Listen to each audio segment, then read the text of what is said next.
Sa showbiz, maraming love teams. May mga totoo, may mga pa-show lang. Pero isa sa mga naging totoo at tahimik na relasyon noon ay ang kina Dingdong Dantes at Karil. Nagkakilala sila sa trabaho bilang magka-love team. Sa simula, trabaho lamang talaga. Pero habang tumatagal, nahulog din ang loob nila sa isa't isa. Tahimik lang ang kanilang relasyon noon, malayo sa gulo at kontrobersya. Nakikita lang silang magkasama. Masaya, sinusuportahan ang isa't isa sa mga proyekto. Hanggang sa dumating ang balita, naghiwalay na sila. Ito ang kwento ng pagmamahalang tahimik ngunit totoo at kung paanong sa dulo, pinili nilang maghiwalay ng may respeto kahit masakit. Narito ang detalye sa naudlot na pag-iibigan ni Karil at Dingdong Dantes.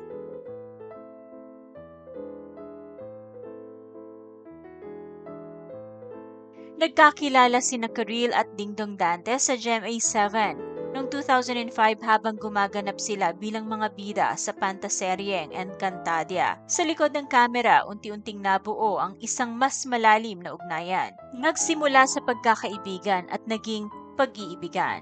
Hindi nila agad inamin sa publiko ang kanilang relasyon, ngunit napapansin na ng maraming tagahanga ang chemistry nila on and off screen.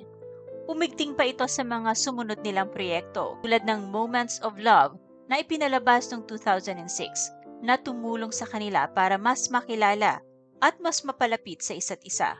Sa mga panahong ito, mas pinili ni Karil at Dingdong na panatilihing pribado ang kanilang relasyon. Gayunpaman, naging mas bukas sila kalaunan, lalo na noong Pebrero 2008 nang biglang dumalaw si Dingdong sa Valentine's concert ni Karil na pinamagatang Souls in Love. Ito ang nagsilbing kumpirmasyon sa publiko na sila ay magkarelasyon na nga. Sila rin ay sabay na lumalahok sa mga proyekto sa entablado tulad ng West Side Story at kilala bilang isa sa mga most admired real-life couples sa showbiz. Sa likod ng kanilang mga ngiti noon, may mga pangarap silang sabay na binubuo. Habang abala si Karil sa kanyang karera sa teatro at si Dingdong naman sa kanyang mga proyekto tulad ng Diazabel, unti-unti umanong naramdaman ang distansya sa pagitan nila.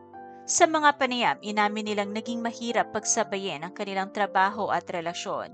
Sa panahong ito, lumitaw ang tambalan ni Dingdong at Marian Rivera sa Marimar at Diazabel.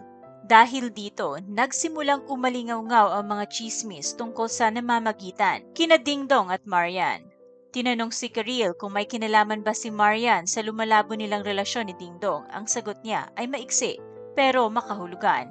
Saad niya, "I'd rather not talk about it."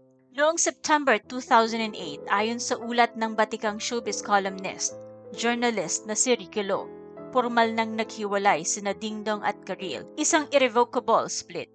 Sa panayam ng Philippine Star, sinabi ni Karil, "Lahat ng breakup masakit, pero ito, times 10. Dagdag pa niya, "He said he never cheated on me and I trusted him." Ipinahayag ng kampo ni Dingdong na walang third party. Ang dahilan umano ay conflict of priorities. Parehong busy, parehong hindi na nagkakatugma ang landas. Lumipas ang mga buwan, hindi na nagbigay ng karagdagang pahayag si Karil tungkol sa issue. Ngunit sa mga panayam ay lumutang ang kanyang tapang at paghilom. Ayon sa kanya sa isang interview, "I faced every fear. It was very hard, but I prayed and I healed." Nagpatuloy sa kanilang buhay sina Karil at Dingdong. Si Karil ay lumipat sa ABS-CBN, naging host ng It's Showtime at nagpatuloy sa kanyang karera.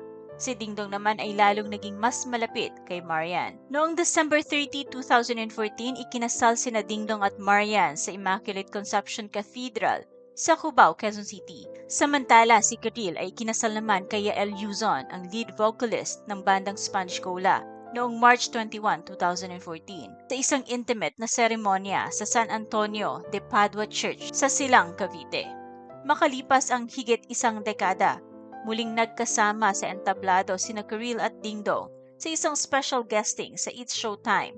Sa kabila ng kanilang nakaraan, ipinakita nilang pareho na silang nakamove on, may respeto at wala nang hinanakit.